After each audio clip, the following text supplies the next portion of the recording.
بسم اللہ الرحمن الرحیم۔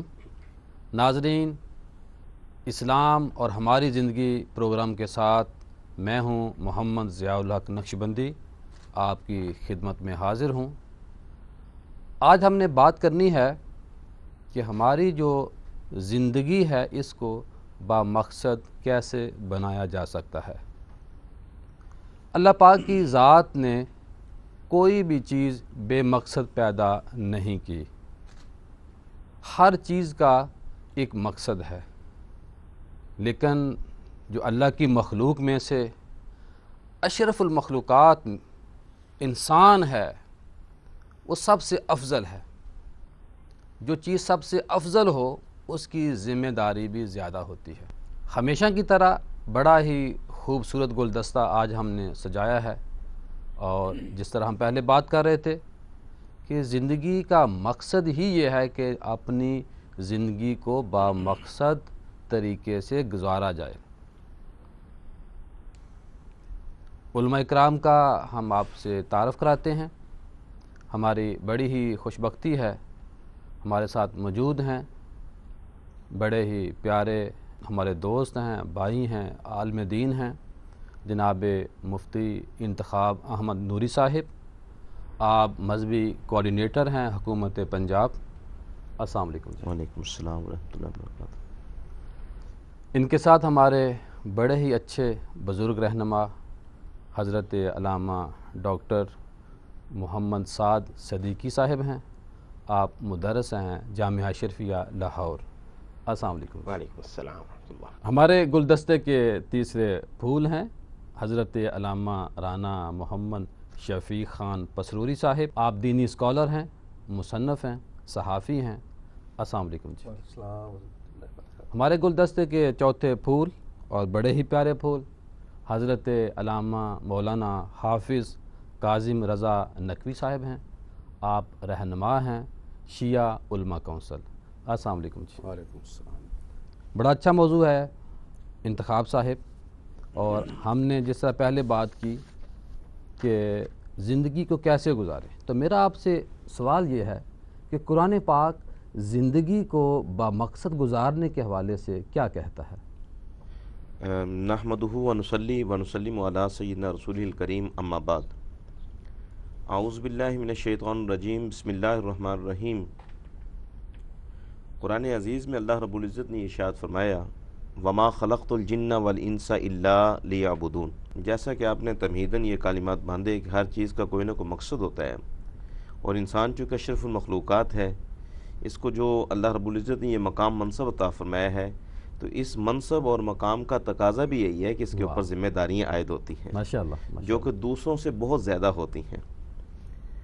اللہ رب العزت کا یہ ارشاد کہ وما خلقت الجن والانس الا لیعبدون، کہ جن و انس جو ہیں ان کی محض تخلیق اس لیے کی گئی کہ وہ اللہ رب العزت کی عبادت کریں۔ کیا بات، کیا بات۔ عبادات میں ایک تو یہ کہ جیسے ہمارے ہاں یہ ایک فقط یہ تصور ایک قائم کر دیا گیا ہے، اور عوام الناس میں بھی جب بھی عبادت کی بات ہوتی ہے تو صرف اس کو نماز، روزہ، حج، زکوٰۃ تک محدود کر دیے جاتے ہیں، روزے تک محدود کر دیے جاتے ہیں۔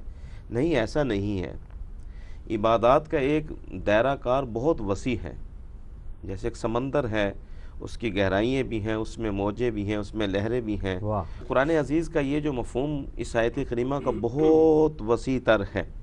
اللہ رب العزت نے یہ جو ارشاد فرمایا کہ ان الذین آمنوا وعملوا الصالحات، کہ بے شک وہ لوگ جو ایمان والے ہیں اور اعمال صالح کرتے ہیں، نیک عمل کرتے ہیں، اعمال صالح۔ اب اس میں بھی حضرت انسانیت کی زندگی گزارنے کا جو مقصد ہے اس کا ذکر کیا جا رہا ہے، ماشاءاللہ، ماشاءاللہ، کہ بے شک وہ لوگ جو ایمان والے ہیں اور اعمال صالح کرتے ہیں۔ تو ان آیات کریمہ کے مفہوم سے یہ بات سامنے آتی ہے کہ انسان کو رب قدوس جل شانہ و من والہ نے بے مقصد نہیں پیدا فرمایا، اور نہ ہی انسان کی زندگی بے مقصد اور فضول ہے۔ واہ واہ، انسان کو رب ذوالجلال جل شانہ و من والہ نے بامقصد بنایا ہے، اور اس کے مقصد کا محور و مرکز جو ہے وہ ذات باری تعالیٰ ہے، کیا بات، کیا بات۔ اللہ تعالیٰ کی خوشنودی ہے۔ حضرت صاحب، آپ سے ہماری گفتگو جاری ہے، انتخاب صاحب سے ہم دوبارہ بھی انشاءاللہ بات سنیں گے۔ احادیث مبارکہ ہمارے اس حوالے سے کیا رہنمائی کرتی ہیں؟ بسم اللہ الرحمن الرحیم، نحمدہ ونصلی ونسلم علی رسولہ الکریم۔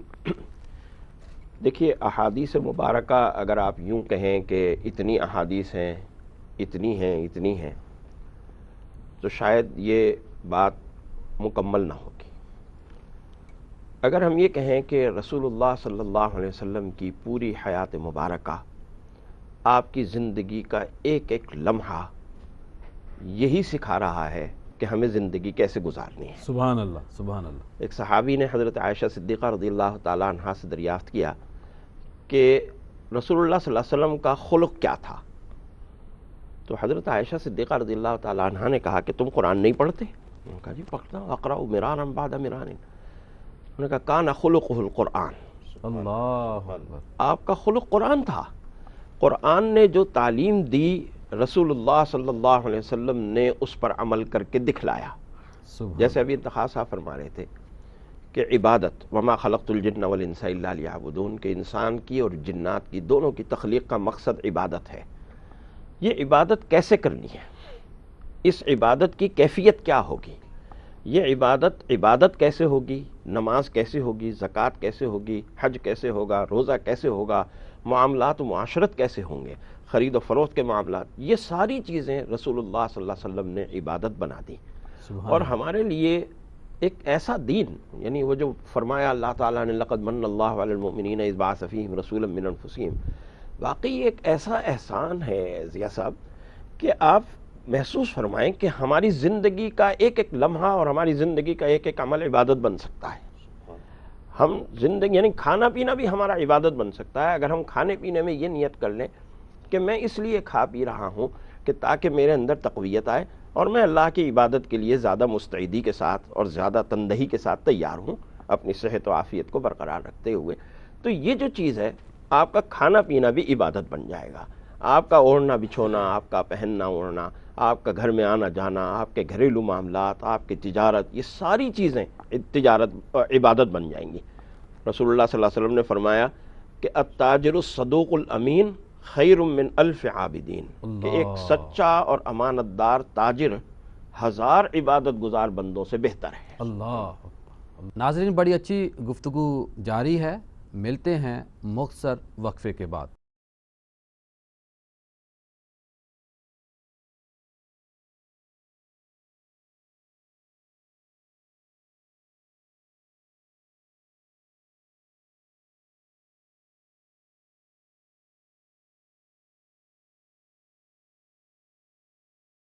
السلام علیکم ناظرین، بریک کے بعد خوش آمدید کہتا ہوں آپ کو۔ بڑی اچھی گفتگو جاری تھی اور گفتگو کا سلسلہ وہی سے ہم شروع کرتے ہیں۔ رانا صاحب، آپ یہ بتائیں کہ نبی پاک صلی اللہ علیہ وسلم کی سیرت کی روشنی میں ہم اپنی نوجوان نسل کو بامقصد زندگی گزارنے کے لیے کیسے رہنمائی کر سکتے ہیں؟ آپ صاحب، صورت حالات یہ ہے کہ جس طرح نوری صاحب نے فرمایا اور بات کو آگے بڑھایا حضرت ڈاکٹر صاحب نے کہ انسان کی تخلیق کا مقصد ہی عبادت ہے، اور عبودیت اور عبدیت کو اگر آپ کامل شکل میں دیکھنا چاہتے ہیں تو رسول اکرم صلی اللہ علیہ وسلم کی حیات مبارکہ ہے۔ آپ کو اللہ رب العزت نے عبد کے لفظ کے ساتھ اس وقت بھی مخاطب کیا جب آپ کو معراج کی اونچائیوں پر لے کے جانا تھا۔ بے شک۔ اور عبد کا معنی ہوتا ہے اللہ کا بندہ، یعنی اللہ سے بندھا ہوا۔ جی۔ تو رسول اکرم صلی اللہ علیہ وسلم نے ساری زندگی انسانیت کی رہنمائی کا وہ کامل نمونہ پیش کیا کہ جس کو اگر اختیار کیا جائے تو انسان تمام تر برائیوں سے، خامیوں سے، کمیوں اور کوتاہیوں سے مبرہ ہو جاتا ہے۔ رسول اکرم صلی اللہ علیہ وسلم کی حیات مبارکہ زندگی کے ہر شعبے کے لیے رہنمائی فراہم کرتی ہے۔ بے شک، بے شک۔ آپ نے بچپن سے لے کر آخر وقت تک کے ہر مرحلہ حیات کے لیے رہنمائی عطا فرمائی ہے، عملی شکل میں بھی اور تقریری شکل میں بھی، گفتگو کے ذریعے سے بھی۔ رسول اکرم صلی اللہ علیہ وسلم نے جو کردار پیش کیا وہ بھی ہمارے لیے لائق اطاعت ہے، لائق اتباع ہے، اور جو آپ نے فرمایا وہ بھی۔ بے شک۔ اگر رسول اکرم صلی اللہ علیہ وسلم کے فرامین کو ہم عام کریں میڈیا کے ذریعے سے، اپنے نصاب تعلیم کے ذریعے سے، اور والدین اپنی گفتگو کے ذریعے سے، تو لازماً ایک بہترین نسل جو ہے وہ تیار ہو سکتی ہے۔ نوجوان ہوں، بچے ہوں، وہ رسول اکرم صلی اللہ علیہ وسلم کی حیات مبارکہ کا مطالعہ کریں تو ایک ایک لفظ جو ہے ان کے لیے رہنمائی فراہم کرتا ہے، بتاتا ہے۔ مثلاً آپ نے ارشاد فرمایا کہ جھوٹ نہیں بولنا، جی، آپ نے ارشاد فرمایا کہ بڑوں کا ادب کرنا ہے، احترام کرنا ہے، آپ نے ماں باپ کے ادب و احترام کا حکم دیا، آپ نے دوست احباب جو ہیں ان کے، آپ نے معاشرے کے اندر رہنے، ہمسایوں کے حقوق کسی کو اذیت نہیں دینی۔ ان چیزوں کا خیال کرنا اور کروانا بچوں کو بہت ضروری ہے۔ والدین سے آغاز ہو، نصاب تعلیم ہو، سوسائٹی کے اندر میڈیا کے ذریعے، سوشل میڈیا کے ذریعے ان چیزوں کو اجاگر کرنا چاہیے۔ علامہ صاحب، ہماری زندگی میں سکون کس طرح آ سکتا ہے؟ ہماری زندگی با مقصد کس طرح بن سکتی ہے؟ لوگوں کے اندر سکون ختم ہو گیا، سکون قلب نہیں باقی رہا، اس کے اوپر آپ رہنمائی فرمائیں۔ بسم اللہ الرحمن الرحیم، الحمدللہ لأہلہ والصلاة والسلام علی اہلہا۔ جیسا کہ میرے بزرگ ساتھیوں نے اور نوجوانوں نے اسی موضوع پر گفتگو کی، جو آیہ مجیدہ نوری صاحب نے تلاوت کی اور اسے آگے بڑھایا ڈاکٹر صاحب نے اور رانا صاحب نے، ماشاءاللہ۔ وما خلقت الجن والانس الا لیعبدون، اس میں تخلیق کائنات کا وہ پہلو ملتا ہے کہ جس میں مقصد زندگی بتایا گیا ہے۔ میں اس موضوع پر گفتگو کر رہا تھا ایک جمعہ کے خطبہ میں، تو ایک ساتھی نے پوچھا جی اگر ہم عبادت ہی کرتے رہیں تو یہ بچے کہاں سے پالیں گے، یہ مکان کیسے ہوگا، یہ دوائی کیسے ہوگی، یہ سکول، یہ کالج، یہ کپڑے۔ تو اس سلسلے میں پھر ہمیں رجوع کرنا پڑتا ہے سردار کائنات ختمی مرتبہ صلی اللہ علیہ وآلہ وسلم اور معصومین کی طرف۔ تو انہوں نے اس سلسلے میں تشریح اور توضیح کے طور پہ ارشاد فرمایا کہ اگر یہ قرآن مجید رائے ہدایت ہے، معاشرے کے لیے پوری زندگی گزارنے کا ایک سلیقہ اور طریقہ اس میں موجود ہے، ہر چیز موجود ہے، اگر صرف اسی آیہ مجیدہ کے ذیل میں توجہ بھی کی جائے اور اس پر عمل کیا جائے تو تمام چیزیں سامنے آ جاتی ہیں۔ اور دوسری بات جس کی طرف میں گزارش کرنا چاہتا ہوں وہ یہ کہ اگر آپ زیادہ تسبیح نہیں پڑھ سکتے، نماز واجب ادا کرنے کے بعد، سنت ادا کرنے کے بعد اٹھ جاتے ہیں اپنے کاروبار کے لیے، صبح سویرے رزق حلال کمانے کے لیے جاتے ہیں، تو آپ کا حل چلانا بھی عبادت، بچوں کو پالنا واجب بھی ہے اور عبادت بھی ہے۔ واہ، صحیح تربیت کرنا بذات خود ایک عبادت ہے، رزق حلال دینا، رزق حلال دینا عبادت ہے۔ امیر المومنین علی بن ابی طالب سے سوال کیا گیا کہ عبادت کا مفہوم کیا ہے، تو انہوں نے 2 لفظوں میں ارشاد فرمایا، اطاعت خالق و شفقت مخلوق۔ اطاعت خالق و شفقت مخلوق، 2 لفظوں میں پوری زندگی کا سلیقہ بھی بتا دیا، طریقہ بھی بتا دیا۔ اس میں بچوں پر رحم بھی آ جاتا ہے، یتیموں کے ساتھ ہمدردی بھی آ جاتی ہے، بڑوں کا احترام بھی آ جاتا ہے، اور عبادت خدا تو واجب ہے ہی۔ ان 2 لفظوں میں پوری سمٹ کر آ جاتی ہے تربیت، اور یہ اس موضوع کے مطابق میرے خیال میں یہ فکرہ ہی کافی ہے، اطاعت خالق اور شفقت مخلوق۔ نوری صاحب یہ بتائیں کہ آج انسان نے ٹوٹل اپنا جو مقصد ہے اس کو صرف دولت بنا لی ہے کہ دولت ہوگی تو میری زندگی با مقصد ہے، اسی میں سکون ہے، اور ہم یہ بھی دیکھتے ہیں کہ جن کے پاس دولت ہے سکون نہیں، کدھر جائیں ہم؟ میں یہ سمجھتا ہوں کہ حضرت انسان کو رب قدوس جل شان و منوالہ نے بالخصوص اہل ایمان کو یہ جو رمضان مبارک کی ساتیں عطا فرمائی ہیں، یہ ایک جینے کا سلیقہ اور طریقہ بتا دیا گیا کہ جو صاحب استطاعت ہے یا صاحب مال لوگ ہیں جن کے پاس وافر مقدار میں دولت موجود ہے، وہ بھی صبح سے لے کر شام تک بھوکے رہتے ہیں، پیاسے رہتے ہیں، کھانے پینے کی استطاعت طاقت بھی رکھتے ہیں، وافر کھا پی بھی سکتے ہیں مگر بھوکے پیاسے رہ کر کے۔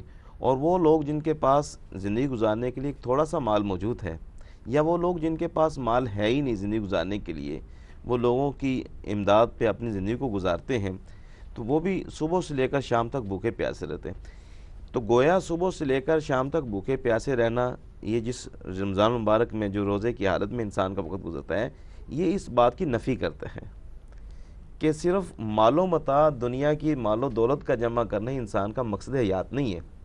انسان کا مقصد یا تو اللہ رب العزت کی رضا ہے، اس کی خوشنودی ہے، اس کا قرب ہے. تو انسان جب سے قرآن عزیز کی تعلیمات سے دور ہو گیا، نبی کریم صلی اللہ علیہ وسلم کے احکامات سے دور ہوا، اور جو ہمارے اکابرین ہیں، اسلاف ہیں، بزرگان دین ہیں، نیک اولیاء اللہ ہیں، صالحین ہیں، ان کے کردار کو جب سے ہم نے چھوڑا ہے، اس وقت سے یقیناً انسان کی زندگی مادہ پرستی کی زندگی آ گئی ہے، نفس و نفسی کا عالم ہے، اور یقیناً انسان نے اپنی زندگی کا سارا دار و مدار ہی مال و متاع کے اوپر لگا دیے. اور اسی وجہ سے انسان دھوکہ دہی کا شکار ہو کر اپنی زہری دنیا کی زندگی کو، جو کہ عارضی ایک زندگی ہے، 50 60 70 80 90 سالہ زندگی ہے، تو اس کے لیے انسان اپنی زندگی کو گزار کر کے جو اخروی زندگی ہے، جو دائمی زندگی ہے، کہ جس کے بعد انسان کو کبھی فنا نہیں ہے، بقا ہے، اس زندگی سے انسان محروم ہو رہا ہے. اور ایک مومن کی شان یہ ہے، اور رمضان المبارک کا ماہ مبارک بھی ہم سے یہی تقاضا کرتا ہے کہ ہم دنیا کے اندر رہ کر کے آخرت کے لیے زیادہ راہ تیار کریں اور اپنی اخروی زندگی کو اچھے طریقے سے تلاش کریں.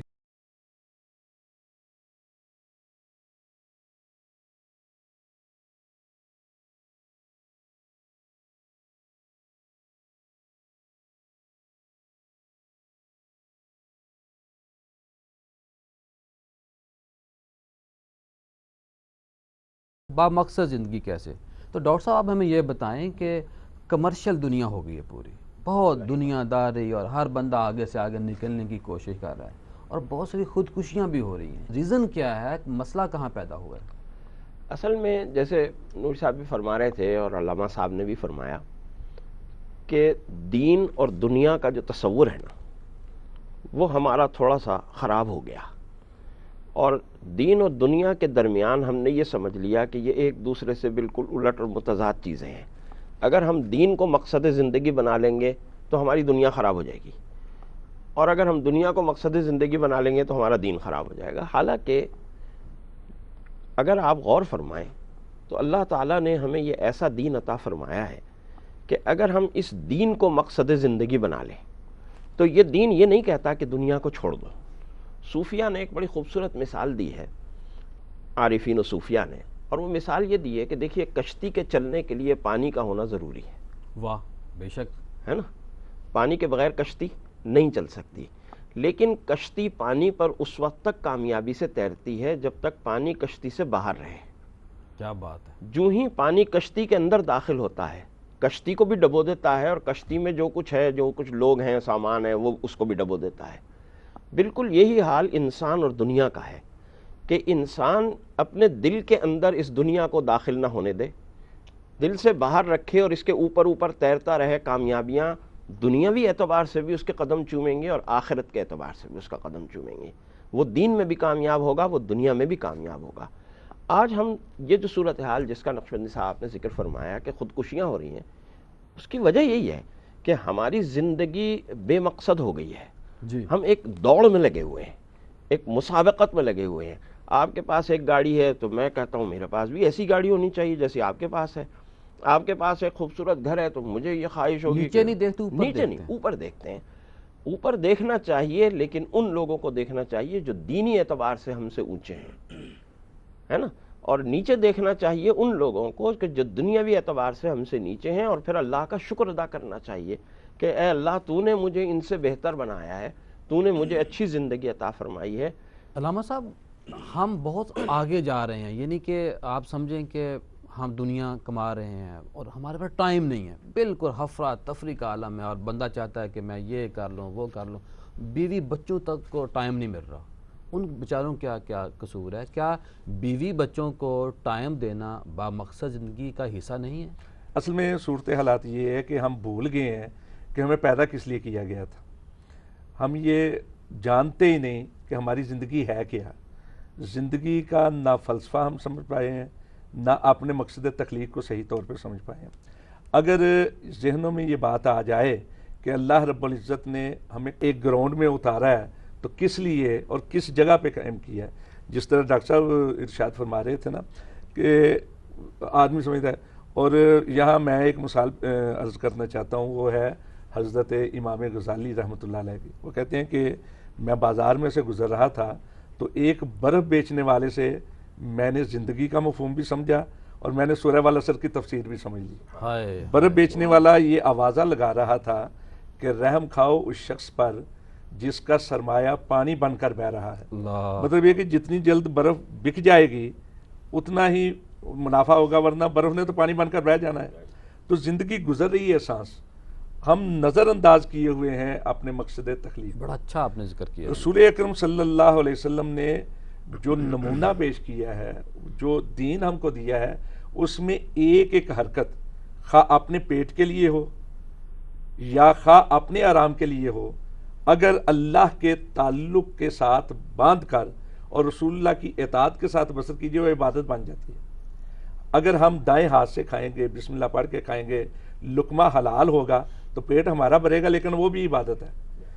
تو اسی طرح اپنی اولاد کے اوپر اگر نظر کرم کرے، شفقت کی نظر رکھے، ان کی تربیت کرے، ان کو تعلیم دے، اور یہ حق ہے ایک مسلمان کا، اس کی زندگی کا فرائض میں سے ایک فریضہ ہے کہ اپنی بیوی کے حقوق کا بھی خیال کرے، اپنے اولاد کے حقوق کا بھی خیال کرے. اور عبادت کا ایک رخ بھی ہے یہ، اور یہی مقصد تخلیق بھی ہے. علامہ صاحب بڑی اچھی بات انہوں نے کی کہ جو والدین کا اور بچوں کا آپس میں جو لنک ہے اس کے اوپر بات ہو رہی تھی. انہوں نے برف کا بڑا اچھا ذکر کیا. ہم دنیا کو کما رہے ہیں اور دائیں بائیں 18 گھنٹے 16 گھنٹے ہم کام کر رہے ہیں، کام کام کام، اور ٹائم بھی دوستوں میں گپے مارتے ہیں، بیوی بچوں کو ٹائم نہیں دیتے.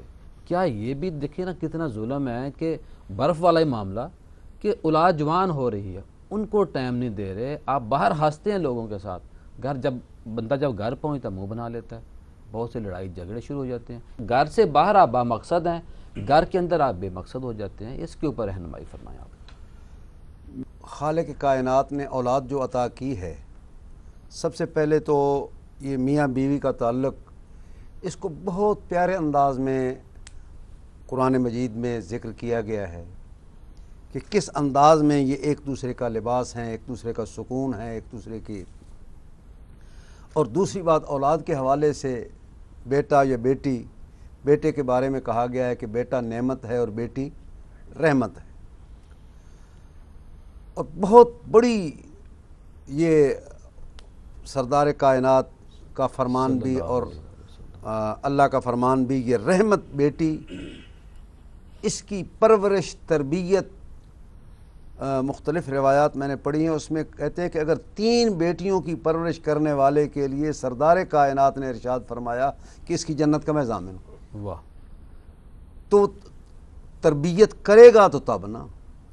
بیٹا نعمت ہے، تمام چیزیں نعمت ہیں، یہ شکل و صورت، یہ ذہن، یہ ہاتھ، یہ قوت، یہ طاقت، یہ تمام چیزیں نعمت ہیں. لیکن بیٹے کو نعمت کہا گیا ہے، اور نعمت کے بارے میں سوال کیا جائے گا. نعمت کے بارے میں سوال کیا جائے گا. تو سوال کیوں کیا جائے گا؟ اس لیے کیا جائے گا کہ تم نے کس انداز میں اس کی تربیت کی. اگر غلط انداز میں تربیت کی ہے تو یہ بعد میں تمہارے لیے وبال جان ہوگا، اور اگر اچھے انداز میں تربیت کی ہے تو صدقہ جاریہ بن جائے گا، اور یہی اولاد تمہارے لیے خیر کی صورت میں ثابت ہوگی. اور اگر خدا نہ خواستہ تم نے تربیت صحیح انداز میں نہیں کی تو پھر یہی تمہارے لیے وبال جان ہوگا، اور یہی اس کے لیے چھوڑی ہوئی دولت جو اپنے طور پہ تم کر رہے تھے غلط انداز میں اس نے اگر خرچ کی ہے تو تیرے لیے وبال جان ہوگی. اپنا قبر خراب کر کے دنیا سے چلے جانا یہ کوئی زندگی نہیں ہے، مقصد نہیں ہے. مقصد یہ ہے کہ آخرت بہتر ہو، کیونکہ اصل زندگی آخرت کی.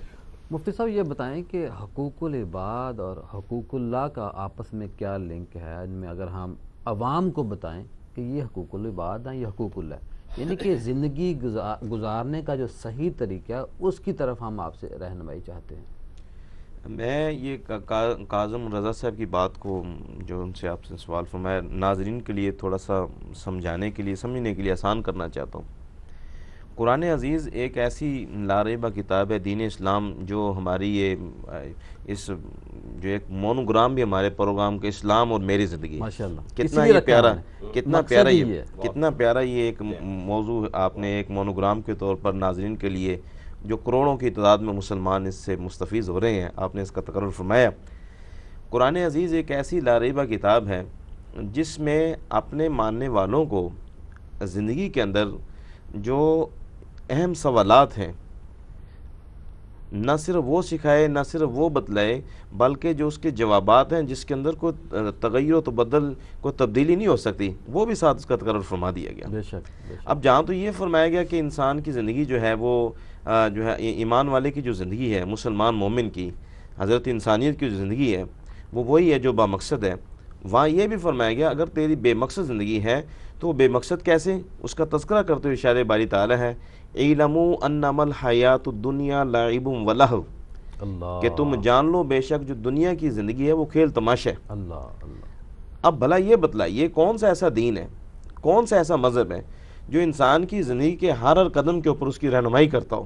مگر قرآن عزیز جو ہے، جو دین اسلام ہے، جو فطرتی دین ہے، جو انسان کی نیچر کے مطابق ہے، اس کی زندگی کے ہر تقاضے کو پورا کرتا ہے، واضح طور پر یہ کہتا ہے۔ مگر آج اس دور میں جب ہم دیکھتے ہیں دنیا کی زندگی جس کو کھیل تماشا کہا گیا، انسان نے اس بات کو عملی طور پر پیش کر دیا۔ آج میری، آپ کی، ہم سب کی اور ناظرین جو لاکھوں کروڑوں کی تعداد میں اس پروگرام سے استفادہ کر رہے ہیں، ان سب کی زندگی جو ہے وہ کھیل تماشا بن چکی ہے۔ ناظرین، گفتگو کا سلسلہ بڑا ہی اچھا جاری ہے اور بڑی اچھی اچھی باتیں ہو رہی ہیں۔ ہم ڈاکٹر صاحب سے پوچھیں گے، ڈاکٹر صاحب یہ بتائیں کہ یہ بامقصد زندگی گزارنا سنت ہے، فرض ہے، واجب ہے، مستحب ہے، اور جو لوگ زندگی کو بامقصد نہیں گزارتے، یعنی کہ اللہ پاک کی جو نعمت ہے یہ زندگی، اس کو نہیں، اس کے بارے میں آپ کیا فرمائیں گے؟ دیکھیے بات یہ ہے کہ زندگی تو گزرتی ہے، زندگی رکتی نہیں ہے۔ رکتی نہیں۔ ابھی برف کا ذکر ہو رہا تھا تو ایک شعر یاد آیا کہ ہو رہی ہے عمر مثل برف کم، اللہ رفتہ رفتہ چپ کے دم بدم۔ اللہ واہ۔ اللہ۔ ہر سانس کے ساتھ عمر کم ہو رہی ہے، ہر سانس کے ساتھ ہم اپنے ختم قبر کی ہونی طرف ہونی ہے، ختم بامقصد ہونی گزارو ہے، یا نہ گزارو۔ نہ گزارو۔ لہذا اگر اس کو بامقصد بنا لیا جائے تو وہ خوبصورت زندگی ہوگی، زندگی وہ بھی گزر جائے گی، زندگی یہ بھی گزر جائے گی، لیکن یہ ہمارے ذمے ہے، اس لیے کہ اللہ تعالیٰ نے ہمیں جو احکام دیے ہیں اور جس طرح ہماری زندگی کو اہمیت دی ہے، ہمیں چاہیے کہ ہم زندگی کو خوبصورت گزاریں۔ صاحب آپ کیا فرمائیں گے؟ اس پہ گزارش یہ ہے جی، میں اپنے ناظرین کرام کے لیے یہ بات عرض کرنا چاہتا ہوں کہ اسلام کے اندر زندگی کا اسلامی اصولوں کے مطابق گزارنا، با مقصد گزارنا نہ صرف فرض ہے بلکہ فرض عین ہے۔ ماشاء اللہ، فرض عین ہے یہ ماشاء بات، اللہ، صحیح۔ چونکہ انسان جتنے بھی فرائض ہیں ان تمام فرائض کو ادا ہی اس لیے کرتا ہے تاکہ میری زندگی با مقصد ہو جائے، نہ صرف میری زندگی بلکہ میرے اہل و عیال کی زندگی با مقصد ہو جائے، واہ واہ بلکہ پورے معاشرے کی زندگی با مقصد ہو جائے۔ واہ واہ۔ اس لیے یہ فرض عین کا درجہ رکھتی ہے کہ انسان اپنی زندگی کو با مقصد گزارے۔ جی علامہ صاحب آپ کیا فرمائیں گے؟ میں مفتی صاحب کی بات کو سیکنڈ کرتا ہوں۔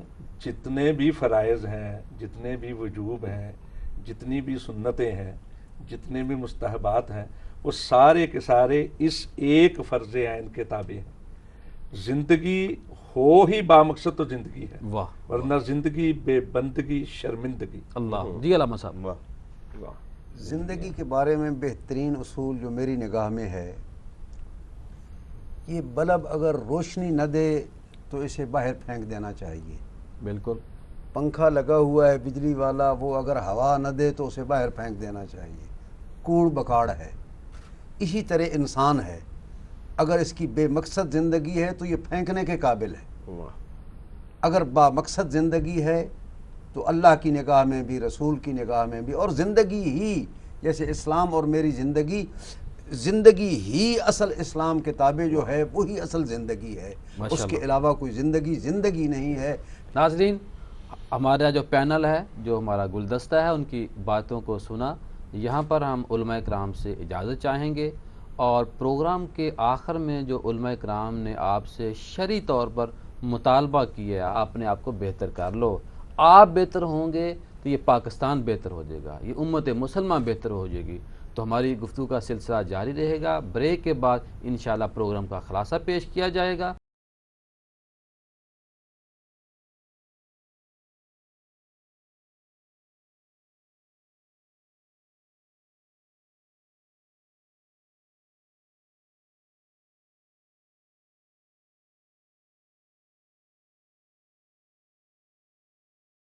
السلام علیکم ناظرین، آج ہمارا موضوع تھا بامقصد زندگی کیسے۔ جو علماء کرام نے ہم سے باتیں کی ہیں ان کا خلاصہ آپ کے سامنے پیش کرنا ہے۔ علماء کرام کا یہ کہنا ہے کہ بامقصد زندگی نہ گزارنا گناہ ہے۔ ان کا کہنا ہے کہ بامقصد زندگی گزارنا فرض عین ہے، فرض سے بھی بڑھ کر ہے، اور بامقصد زندگی گزارنے کے طریقے اور حکم یہ ہمیں قرآن پاک اور احادیث مبارکہ میں ملتا ہے سبق۔ ان کا کہنا تھا کہ ہمیں اور سوسائٹی کو ٹھیک کرنا ہے، اپنی زندگی کا ایک مقصد بنائیں اور اس مقصد کو پانے کے لیے تن من دھن ایک کر دیں۔ ان کا کہنا تھا کہ اپنی زندگی کا کوئی اچھا مقصد بنائیں اور اس مقصد کو حاصل کرنے کے لیے دن رات محنت کریں۔ علماء اکرام نے کہا کہ جو لوگ بامقصد زندگی گزارنے کی پلاننگ نہیں کرتے وہ گناہ گار ہیں، وہ اللہ کی بارگاہ میں جواب دہ ہوں گے۔